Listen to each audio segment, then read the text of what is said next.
एक बार की बात है, एक जंगल में एक भूत और चुड़ैल रहा करते थे। दोनों पति पत्नी थे। चुड़ैल की आदत थी, वह अक्सर भूत की छोटी छोटी बातों पर नाराज हो जाया करती थी। एक दिन ऐसे ही किसी बात पर चुड़ैल अपने भूत पति से नाराज थी। अरे ओ मेरी चुड़ैलों की रानी, आज कहाँ गुम हो सुबह से? तुम्हें मुझसे क्या? तुम तो जाओ, जाकर मजे से खरगोश का शिकार करो और खाओ। अरे अरे अचानक से क्या हुआ? क्या तुमको भी वह खरगोश खाने का मन था? तुम्हें मुझसे कहना चाहिए था। नहीं, मुझे कोई खरगोश नहीं खाना। और मैं यहाँ रात भर से सोच सोच कर परेशान हो रही थी, और तुमको मालूम ही नहीं कि मैं तुमसे क्यों गुस्सा हूँ। और वो छोड़ो, तुमको तो यह भी नहीं मालूम कि मैं तुमसे गुस्सा भी हूँ। अरे मेरी जान, तो तुम खुद ही क्यों नहीं बता देती कि तुम क्यों गुस्सा थी? अब मुझे नहीं बताना, अब जाओ तुम यहाँ से। तो ठीक है, मैं जा रहा हूँ गांव में रात के खाने का कुछ इंतजाम करने। तुम यहीं रुकना, ठीक है ना? जहाँ जाना है जाओ और जो करना है करो। फिर भूत गांव में चला जाता है और किसी इंसान को ढूंढने लगता है कि तभी उसे एक डायन दिखती है। अरे तुम तो एक डायन हो ना? हमेशा डायनों के बारे में मैंने किस्से कहानियों में सुना था, आज तुम्हें देख भी लिया। ओहो, तुम तो एक भूत हो। तुम यहीं के रहने वाले हो क्या? मैं तो पास के जंगल में अपनी पत्नी चुड़ैल के साथ रहता हूँ। यहाँ तो मैं अक्सर शिकार ढूंढने आता हूँ, बस। और तुम? मैं तो बस यहाँ से गुजर रही थी, मुझे दरअसल दूसरे गांव जाना है। अच्छा, वैसे तुम्हारी छोटी तो दिखाना जरा, क्या वह सच में बहुत लंबी है? दरअसल कहानियों में डायनों के बारे में इतना सुना है ना कि मैं तुम्हें बता नहीं सकता। सुना है तुम्हारी सारी ताकत तुम्हारी छोटी में होती है और इसीलिए वो बहुत मोटी होती है। हाँ हाँ, तुमने बिल्कुल ठीक सुना है। ये देखो कितनी मोटी है मेरी छोटी। भूत डायन की छोटी को बहुत पास से देखने लगता है कि तभी वहां पर चुड़ैल आ जाती है। वाह वाह, देखो तो जरा क्या हो रहा है। यहाँ मुझे यही बोलकर तुम यहाँ गांव में आए थे, न कि तुम्हें शिकार ढूंढने जाना है, और यहाँ पर तुम इस डायन के साथ मजे कर रहे हो। अरे नहीं नहीं, ऐसा कुछ भी नहीं, तुम तो मुझे गलत समझ रही हो। तो तुम भला इस डायन की छोटी के साथ क्या कर रहे थे? बस अब बहुत हो गया, तुम मुझे समझते ही नहीं। मैं अब यहाँ से दूर जा रही हूँ। ये जंगल छोड़कर तुम्हें कोई फर्क नहीं पड़ता। मेरे होने ना होने से मैं अपने मायके जा रही हूँ, वो भी अभी के अभी। तुम इसी डायन के साथ अपना नया घर बसा लेना। यह सुनकर भूत को भी बहुत गुस्सा आता है। बस भी करो, तुम तो हर वक्त बस नाराज ही रहती हो। अब जाओ, नहीं मनाऊंगा। मैं तुम्हें जहां जाना हो तुम जा सकती हो। तुम्हें मनाते मनाते मैं अब थक गया हूं। यह सुनकर चुड़ैल को बहुत दुख होता है और वह नाराज होकर अपने मायके चली जाती है। इधर भूत का अब चुड़ैल के जाने से दिल नहीं लग रहा था। उसे हर वक्त अपनी नाराज चुड़ैल बीवी की याद सता रही थी। ये क्या, तुमने उसे जाने दिया? लगता है तुम सच में अपनी चुड़ैल से बोर हो गए थे। क्यों ना अब तुम मुझसे शादी कर लो। नहीं, वह बस नाराज हुई है। मुझे पता है वह वापस आ जाएगी। तुम जाओ यहां से, मैं उसके अलावा और किसी के बारे में नहीं सोच सकता। यह सुनकर डायन वहां से मुंह बनाकर चली जाती है। पर गांव में 3 लड़की के पिंटू, मिंटू और चिंटू यह सब होते हुए देख लेते हैं। मिंटू और चिंटू, तुम लोग समझे, कुछ इतने सालों से जो भूत और चुड़ैल हमारे गांव वालों को खा रहे थे, उनमें झगड़ा हो गया है और चुड़ैल इस भूत से नाराज होकर इसे छोड़कर चली गई है। हाँ पिंटू, पर अब हमें इससे क्या? इन चुड़ैलों और भूतों के मामलों से दूर ही रहे तो ही अच्छा होगा।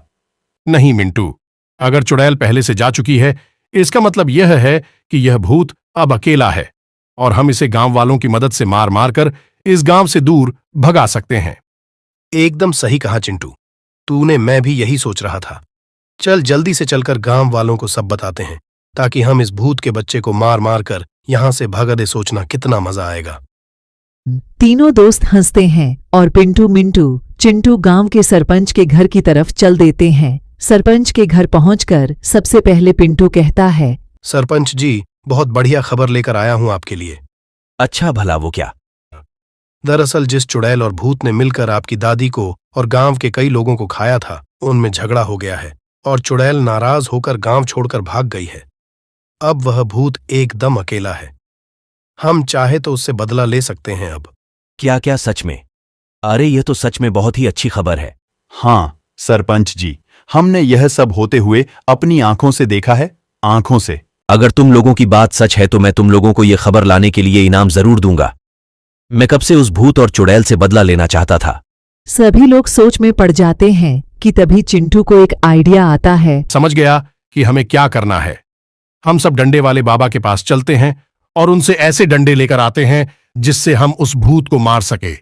आज रात जब भूत अपने जंगल में शांति से सो रहा होगा, तब हम सब मिलकर उन्हीं डंडों से उस भूत को बहुत मारेंगे, जिसके बाद वो तड़प तड़प कर मर जाएगा। ये तरीका बुरा तो नहीं है, हम तो ठीक है। फिर चिंटू, पिंटू और मिंटू तांत्रिक सेंडे लाने का काम मैं तुम तीनों को ही सौंपूं। तुम इसे संभालो, फिर हम सब शाम को वहां चलेंगे। शाम हो जाती है और गांव वाले सरपंच के साथ जंगल पहुंच जाते हैं। भूत आराम से एक पेड़ पर सोया हुआ था और उसे कुछ भी खबर नहीं थी कि आगे क्या होने वाला है। सभी लोग एक साथ भूत की तरफ बढ़ते हैं और जैसे ही एक आदमी भूत को डंडे से मारने जाता है, तभी पीछे से कोई आवाज आती है। सभी लोग पीछे मुड़कर देखते हैं तो हैरान हो जाते हैं। भूत की बीवी अपने साथ डायन और कई सारे भूतों को लेकर आई थी। यह शोर सुनकर भूत की नींद खुल जाती है और सामने इतने सारे लोगों को एक साथ देखकर वह हैरान हो जाता है।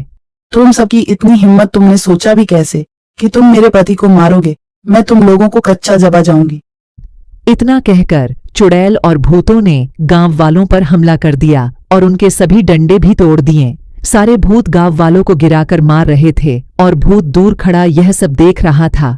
थोड़ी देर बाद गांव वाले अपनी जान बचाकर वहां से भाग गए। तब भूत अपनी बीवी के पास आया और उससे बोला, ये सब क्या हो रहा है?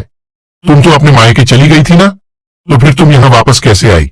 और ये सारे गांव वाले आखिर यहाँ क्यों आए थे? जब मेरा तुमसे झगड़ा हो गया था तो मैं अपने मायके जा रही थी, लेकिन आधे रास्ते जाकर मुझे तुम्हारी याद आने लगी, इसीलिए मैं वापस मुड़ गई और फिर मुझे यह डायन मिली। इसने मुझे सब बता दिया कि मुझे कैसे गलतफहमी हो गई थी, और तो और इसने मुझे कुछ और भी बताया। अरे जब मैं तुमसे मिलकर गांव के अंदर गई, तब मैंने इन गांव वालों और सरपंच को आपस में बातें करते हुए सुना कि यह सब तुम्हें अकेला पाकर मारने वाले हैं। हाँ, और जैसे ही मुझे यह सब पता चला, मैं फौरन अपने मायके गई और अपने सभी भूत भाइयों को बुला लाई ताकि तुम्हें बचा सकूं और इन गांव वालों को सबक सिखा सकूं। भूत और उसकी बीवी को लड़ते देख डायन बाकी के भूतों से बोली, चलो भाइयों, अपने अपने घर जाओ। ये लोग तो ऐसे ही लड़ते रहेंगे, अब हमारा यहाँ पर कोई काम नहीं है। फिर सभी भूत चले जाते हैं और भूत और उसकी बीवी लड़ते झगड़ते हुए भी खुशी खुशी एक साथ रहने लगते हैं। प्यारे बच्चों, हमारी इस वीडियो को लाइक करके चैनल को सब्सक्राइब करें ताकि हमारी हर कहानी आप तक सबसे पहले पहुंच सके। हम लोग एक कहानी बहुत मेहनत से बनाते हैं और जब आप लोग लाइक करते हैं और सब्सक्राइब नहीं करते हैं तो हमें बुरा लगता है। कृपया वीडियो को लाइक करें, चैनल को सब्सक्राइब करें। अहमद नाम का एक आदमी था जो कि अपनी बीवी आलिया के साथ रहता था। उनका शहर समुद्र के किनारे बसा हुआ था। उनके शहर में ज्यादातर मछुआरे ही रहते थे। अहमद बड़े दिनों से बेरोजगार था। उसकी बीवी आलिया उससे हर रोज नौकरी को लेकर झगड़ा करती थी। एक दिन सुबह सुबह ही उन दोनों का झगड़ा शुरू हो गया। अरे ओ निकम्मे बेरोजगार आदमी, सूरज सर पर चढ़ाया है और तुम अभी तक पड़े पड़े सो रहे हो। अरे तो क्या करूं? अगर मेरे पास कोई काम धंधा होता तो मैं घर पर थोड़ी बैठा रहता। अब बेरोजगार हूं तो सोऊंगा ही तो। हाँ, तो क्यों हो तुम बेरोजगार? आखिर क्यों? मुझे कुछ भी नहीं पता। अगर अब तुमने कोई नौकरी नहीं ढूंढी ना, तो मैं तो अपने मायके चली जाऊंगी। फिर तुम अकेले अपने इस महल में आराम फरमाना और जब मकान मालिक आएगा ना तो उसकी गालियां भी खाना। अरे मगर मुझे कोई अच्छी नौकरी मिलती नहीं है, क्या करूं मैं? मुझे अब इससे कोई फर्क नहीं पड़ता है। तुम अच्छी नौकरी करो या सबसे घटिया, मुझे अब बस नौकरी चाहिए। चलो अब निकलो यहाँ से। इतना कहकर आलिया अहमद को घर से बाहर निकाल देती है। अहमद सुबह सुबह यहाँ से वहां भटक रहा था। कैसी पागल औरत से शादी की है? मैं एकदम से नौकरी कहां से लाऊं भला? अरे यहां अच्छे अच्छे लोग बेरोजगार बैठे हैं और इसे लगता है कि बस अकेला मैं ही भटक रहा हूं। अहमद ऐसे ही बड़बड़ा हुए समुद्र के पास जाकर बैठ जाता है। मैं तो कोई काम भी नहीं कर पाता हूं।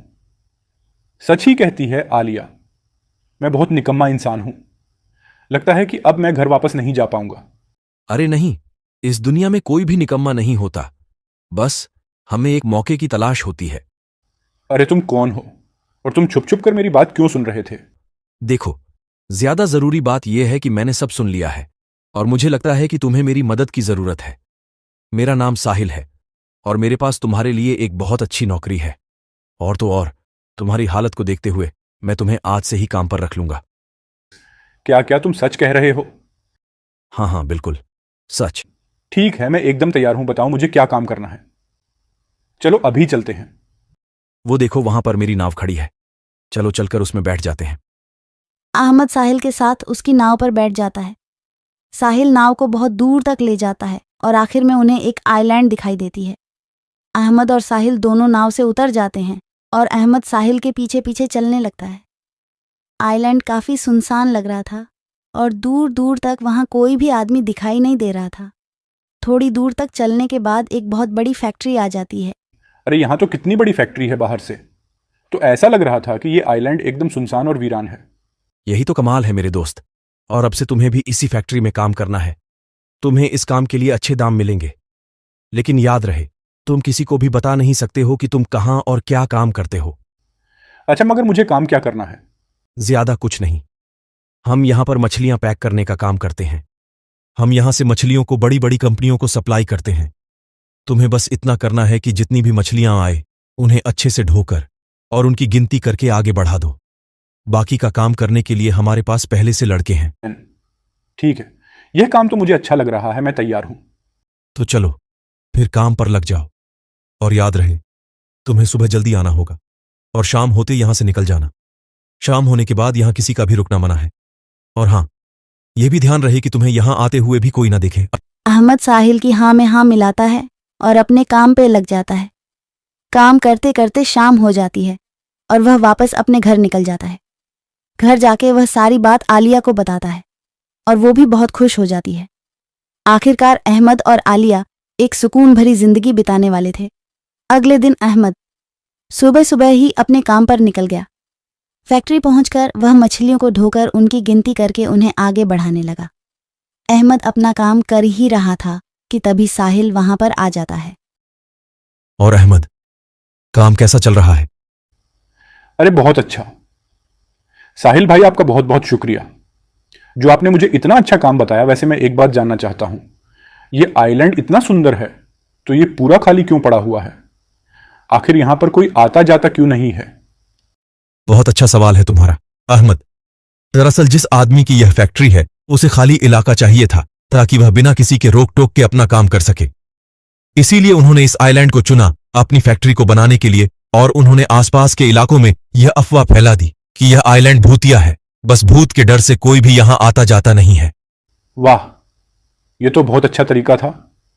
फिर साहिल चला जाता है और अहमद वापस अपने काम पर लग जाता है। ऐसे ही 3-4 दिन तक तो काम अच्छे से चलता है। लेकिन एक दिन अहमद को फैक्ट्री से निकलने में काफी देर हो गई थी। काम खत्म करके जब वह थोड़ा आगे आया तो उसके मन में एक ख्याल आया। वाह, कितना खूबसूरत आइलैंड है।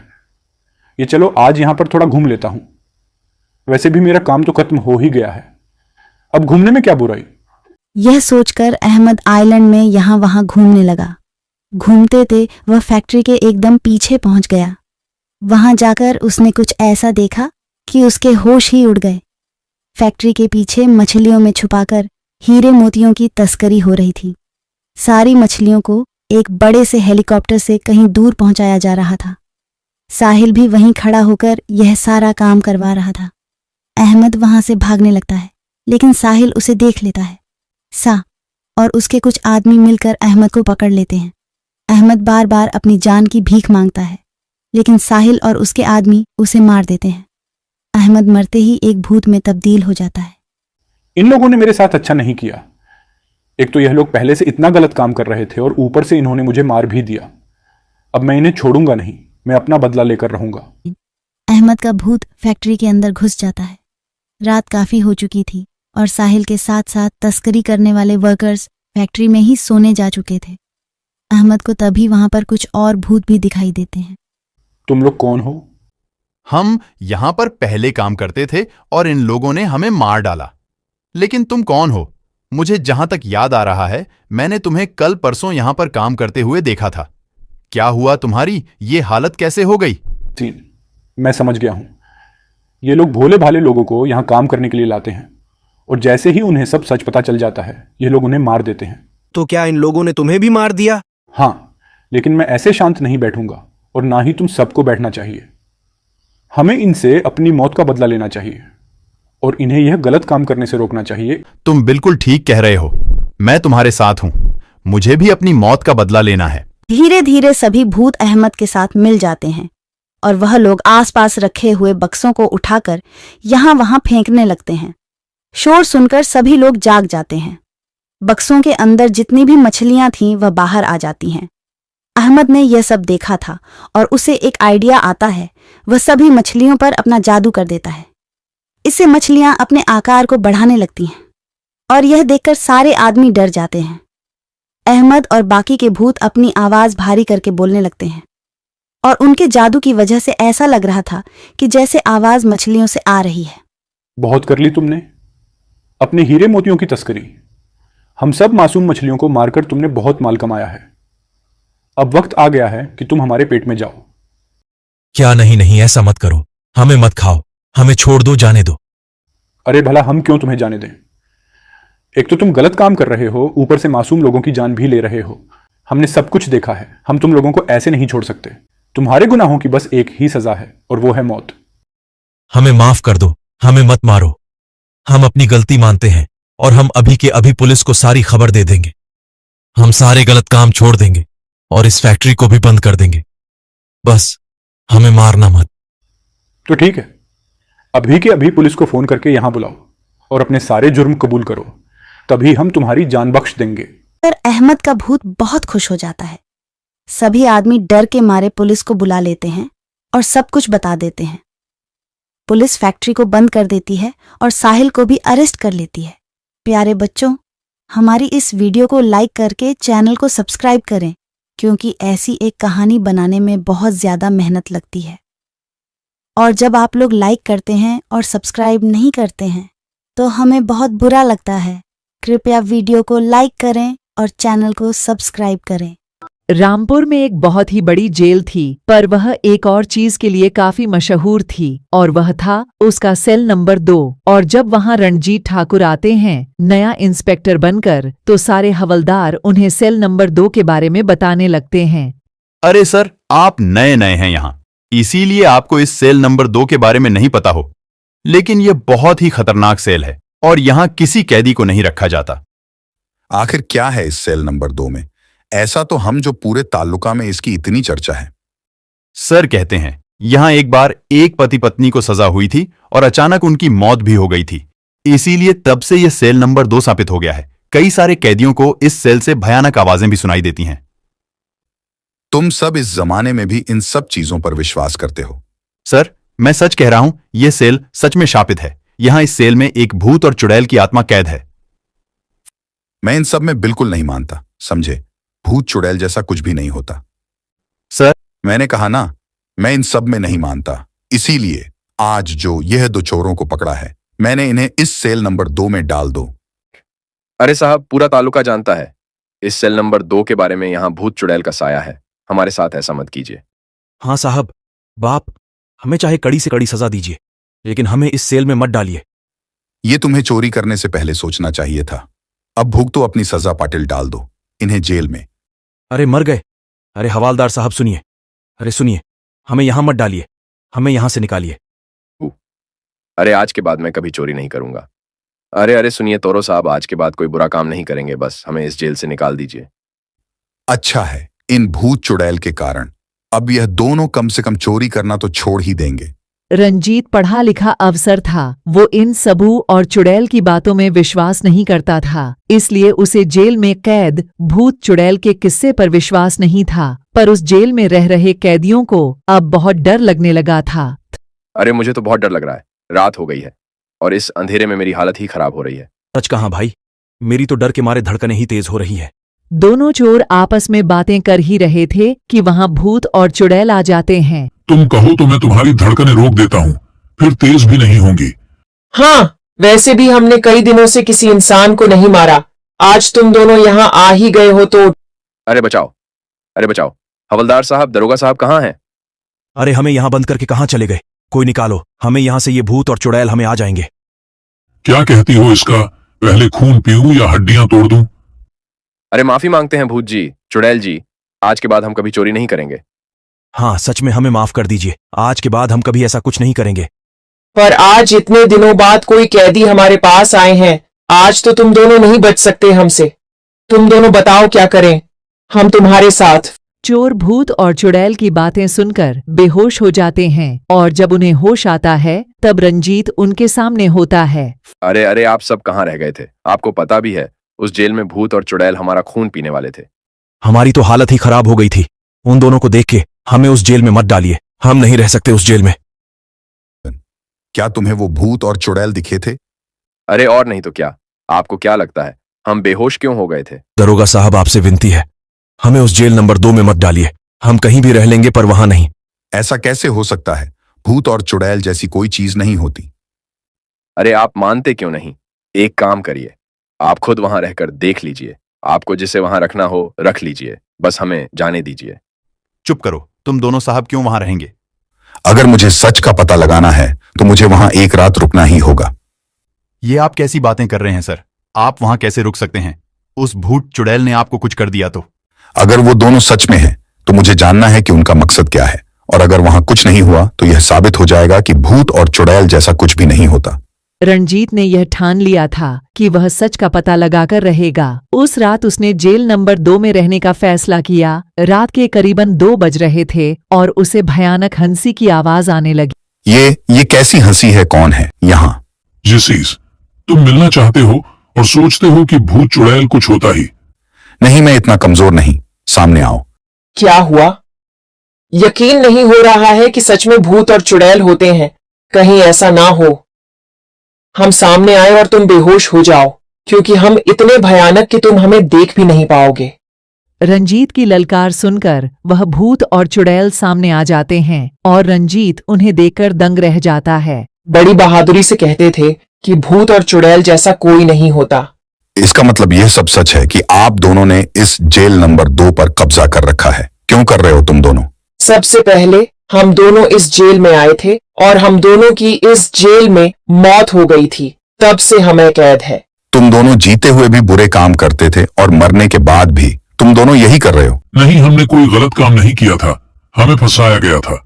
क्या मतलब है तुम्हारा? मुझे बताओ, तुम दोनों यहाँ कैसे पहुंचे? तुम हमारी कहानी सुनना चाहते हो ना? तो सुनो। हमारा एक छोटा सा परिवार हुआ करता था। हम दोनों, हमारा प्यारा बेटा और मेरी सास, हम चारों बहुत खुश थे। मेरे पति, हमारा प्यारा सा बच्चा इतना प्यारा था कि हमें लगता था कि हमें दुनिया की सारी खुशियां मिल गई हैं। मेरे पति लल्लन सेठ के यहाँ काम करते थे। वह हीरों के व्यापारी थे और मेरे पति वहां मैनेजर थे। पर एक दिन लल्लन सेठ ने चोरी के हीरे विदेश से मंगवा लिए और जब पुलिस ने उन्हें पकड़ने की कोशिश की तो उन्होंने इल्जाम मेरे पति पर लगा दिया। हमारा छोटा सा संसार जैसे बिखर सा गया था। लल्लन सेठ को डर था कि मेरे पति सारी सच्चाई सबको बता देंगे, इसलिए उन्होंने मेरे पति को जेल में ही जहर देकर मारने का प्लान बनाया था।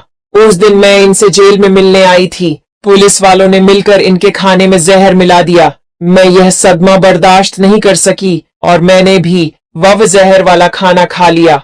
हम दोनों की इसी जेल नंबर 2 में ही मौत हो गई। तब से हम दोनों की आत्मा यहाँ भटक रही है। हम दोनों के मरने के बाद पता नहीं मेरे बेटे रंजीत का क्या हुआ होगा। कितने साल हो गए, हमने उसे देखा तक नहीं। उसका नाम भी रंजीत था। उसका नाम भी मतलब? मेरा नाम भी रंजीत है। तुम्हारा पूरा नाम रंजीत ठाकुर है। पर आपको कैसे पता? हमारी जिंदगी को इतना प्यारा बनाने वाले वो बच्चे तुम ही हो, रंजीत। माँ बाबा, आप दोनों यहाँ। शायद इसीलिए दादी ने मुझे कभी आप दोनों के बारे में नहीं बताया। रंजीत, तुम्हारी दादी कैसी है? वो अब बहुत बूढ़ी हो चुकी है।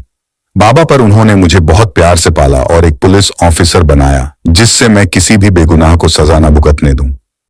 हमारी बुरी किस्मत तो देखो, इतने सालों के बाद हम अपने बच्चों से मिले, वो भी इस हालत में। माँ बाबा, मैं उस वक्त आपके लिए कुछ नहीं कर पाया था, लेकिन मैं अब आप दोनों के इंसाफ जरूर दिलवाऊंगा। रंजीत, मैंने उसके साथ बहुत काम किया है, इसलिए मुझे पता है कि उसने अपने काले कामों के सारे सबूत एक तिजोरी में रखे हैं जो उसके घर के नीचे बने एक कमरे में है। अगर तुम उन फाइल्स को हासिल कर लो तो सारा सच बाहर आ जाएगा।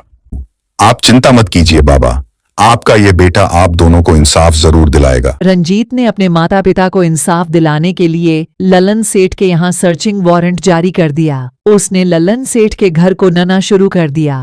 तू कितनी भी कोशिश कर ले इंस्पेक्टर, तुझे यहाँ कुछ नहीं मिलेगा। यहाँ नहीं मिलेगा, लेकिन तेरे घर के नीचे जो कमरा है वह वहां तो मिलेगा ना लल्लन सेठ। तू इन सब के बारे में कैसे जानता है? जिस विक्रम ठाकुर को तूने चोरी के इल्जाम में फंसाया था वो मेरे बाबा हैं। अब तेरी बारी है जेल में सड़ने की लल्लन सेठ। तू मेरा कुछ नहीं बिगाड़ सकता दरोगा। वो तो वक्त ही बताएगा लल्लन। रंजीत ने अपने पिता की बताई हुई जगह से वो कागज लिए जिसमें लल्लन के खिलाफ काफी सारे सबूत थे। लल्लन को उम्र कैद की सजा हो गई। क्यों लल्लन, क्या हुआ? तू बड़ा उछल रहा था अपने पैसे के दम पर। अब तू इस सेल नंबर 2 की सलाखों के पीछे सड़ेगा जैसे मेरे बाबा को तूने भेजा था। नहीं, इस जेल में नहीं, यहाँ भूत चुड़ैल रहते हैं। मुझे कहीं और डाल दो। तुझे तो मैं इसी जेल में डालूंगा। यहाँ कोई है जो तेरा हिसाब अच्छे से करेंगे। माँ बाबा, ये लीजिए आपका शिकार। नहीं, निकालो, मुझे यहाँ से निकालो। अरे अभी तो बहुत वक्त काटना है। तुम्हें भी तो पता चले कि जेल में कैद भूत और चुड़ैल के साथ रहने में कैसा लगता है। मर गया रे आज तो।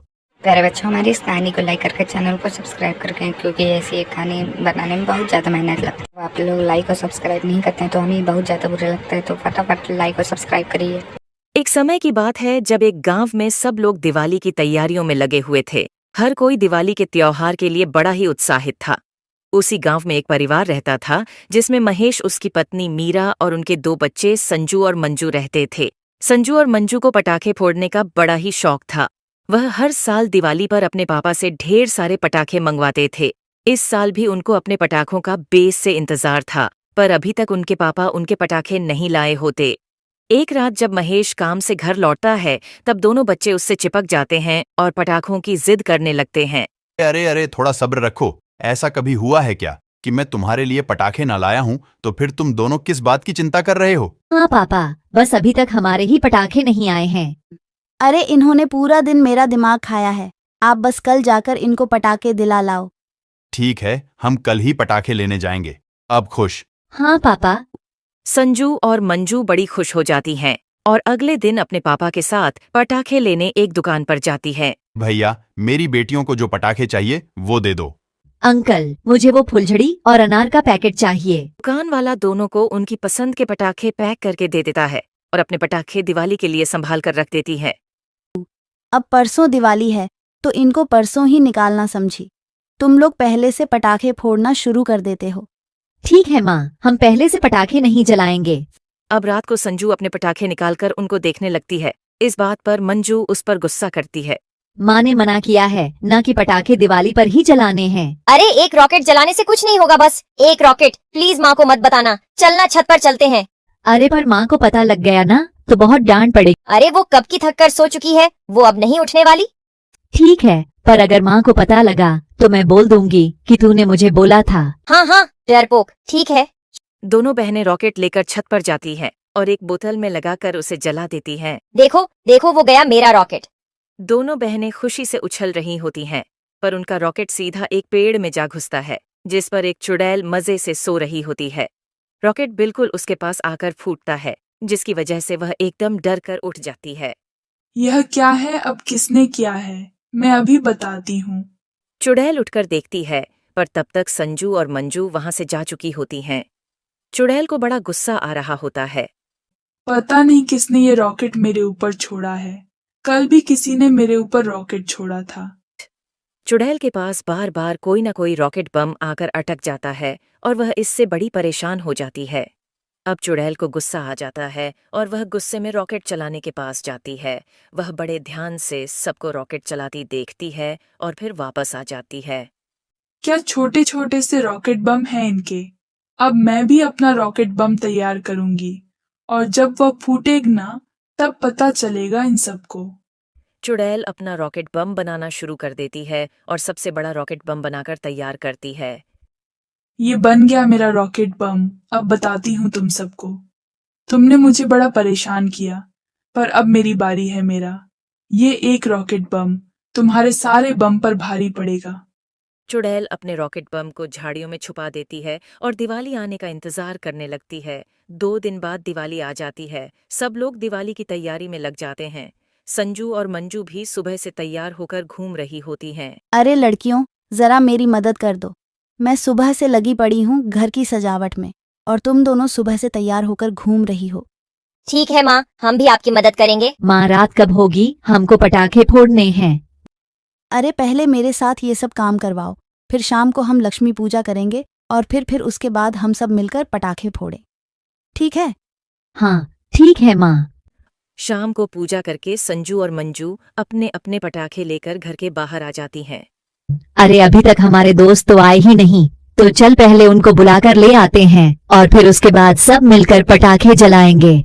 मंजू और संजू दोनों मिलकर अपने दोस्तों को दिवाली की शुभकामनाएं देती हैं और अपने साथ बाहर बुलाकर लेकर आती हैं।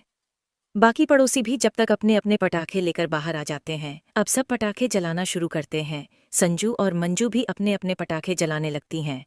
दूर से यह सब चुड़ैल बड़े ध्यान से देख रही होती है। जलाओ और जलाओ, तुम लोग तो ये छोटे मोटे पटाखे जलाकर ही खुश हो रहे हो, पर जब मेरा रॉकेट बम जलेगा ना तो पूरी दुनिया देखती रह जाएगी। इतना बड़ा रॉकेट बम तुमने कभी नहीं देखा होगा और जब ये आसमान में जाकर फूटे ना तब पता चलेगा तुमको। चुड़ैल सबके पटाखे खत्म होने का इंतजार करती रहती है। जब सब लोग अपने अपने पटाखे चलाकर खत्म कर लेते हैं और अपने घर के अंदर वापस जाने लगते हैं, तब चुड़ैल अपना रॉकेट बम लेकर वहां आती है। सब लोग वापस जाते जाते रुक जाते हैं। अरे बाप रे, ये चुड़ैल कहाँ से आ गई? अरे भाई, जरा देखो तो इसके पास कितना बड़ा रॉकेट बम है। अरे वाह पापा, मुझे भी इतना बड़ा रॉकेट बम चाहिए। अरे तुम चुप रहो, अभी यहाँ ये चुड़ैल इतना बड़ा रॉकेट बम ले आई है और तुमको अपनी पड़ी है। सब लोग चुड़ैल को देखकर बड़े घबरा जाते हैं और डरने लगते हैं। उसके पास इतना बड़ा रॉकेट बम देखकर उन्हें कुछ समझ नहीं आ रहा होता कि आखिर वह चुड़ैल चाहती क्या है। बड़ी हिम्मत करके रमेश उस चुड़ैल के पास जाता है और उससे पूछता है, तुम हमारे गांव में क्या कर रही हो और यह इतना बड़ा रॉकेट बम तुम आखिर क्या करना चाहती हो? मैं भी इसी गांव में रहती हूँ और तुम लोगों ने इतने दिनों से मुझे परेशान कर रखा है। मैं तो आराम से उस पेड़ पर होती रहती थी, पर जब देखो कोई ना कोई मेरे ऊपर रॉकेट बम छोड़ देता था। अरे मेरा सोना ही मुश्किल कर दिया तुम लोगों ने। पर हम में से किसी ने भी तुम्हारे ऊपर रॉकेट बम नहीं छोड़ा। हमें तो पता भी नहीं कि उस पेड़ पर तुम रहती हो। अरे जो है अब है, तुमने मुझे बड़ा परेशान किया है। अब मैं भी अपना रॉकेट बम लेकर आई हूँ और यह तुम्हारे छोटे मोटे रॉकेट बम जैसा नहीं है। जब यह फूटे ना तब तुम्हारे होश उड़ जाएंगे। अरे देखो चुड़ैल जी, हमने तुम्हारे ऊपर कोई रॉकेट बम नहीं छोड़े। वो गलती से तुम्हारे पेड़ में जाकर घुस गए होंगे। अगर तुमको हमारी वजह से कोई परेशानी हुई है तो हमको माफ कर दो। नहीं नहीं, माफी मांगने की कोई जरूरत नहीं है। तुम बस मुझे यह बम फोड़ने दो और मैं तो वैसे भी ये रॉकेट बम फोड़कर ही रहूंगी। चलो हटो, सब दूर दूर हो जाओ और मुझे जगह दो।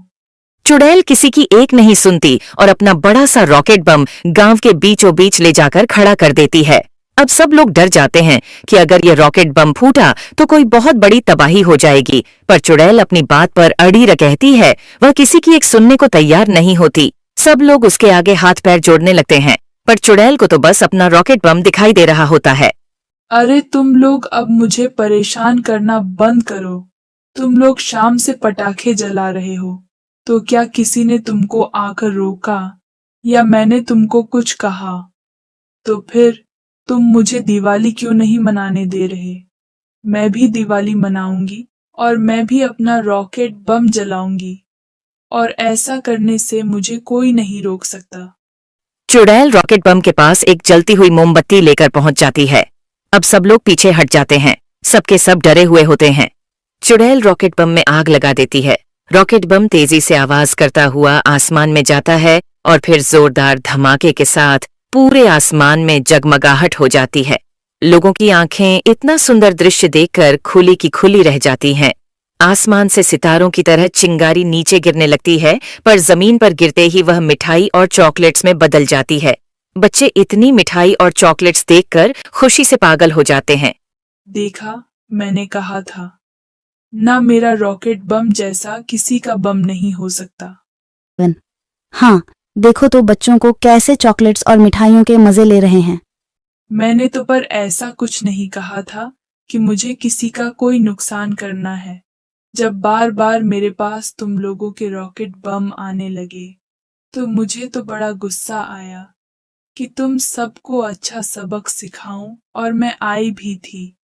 पर जब मैंने देखा कि रॉकेट बम तो बड़ी मजेदार चीज है, तब मेरा गुस्सा खत्म हो गया और बस मैंने सोचा कि मैं भी अपना रॉकेट बम बनाऊंगी, वह भी सबसे बड़ा, जो कि तुम लोग देखते रह जाओ। सच में तुम्हारे रॉकेट बम का मुकाबला किसी से नहीं है। यह अब तक का सबसे बड़ा और सबसे मजेदार रॉकेट बम है, और यह दिवाली भी अब तक की सबसे यादगार दिवाली होने वाली है। सब लोग हंसने लगते हैं और वह दिवाली उस चुड़ैल के साथ मिलकर मनाते हैं। चुड़ैल उसके बाद बच्चों के साथ खूब मजे करती है। प्यारे बच्चे, हमारी इस वीडियो को लाइक करके चैनल को सब्सक्राइब करें ताकि हमारी हर कहानी आप तक सबसे पहले पहुंचे। इस वीडियो को लाइक करके चैनल को सब्सक्राइब करें।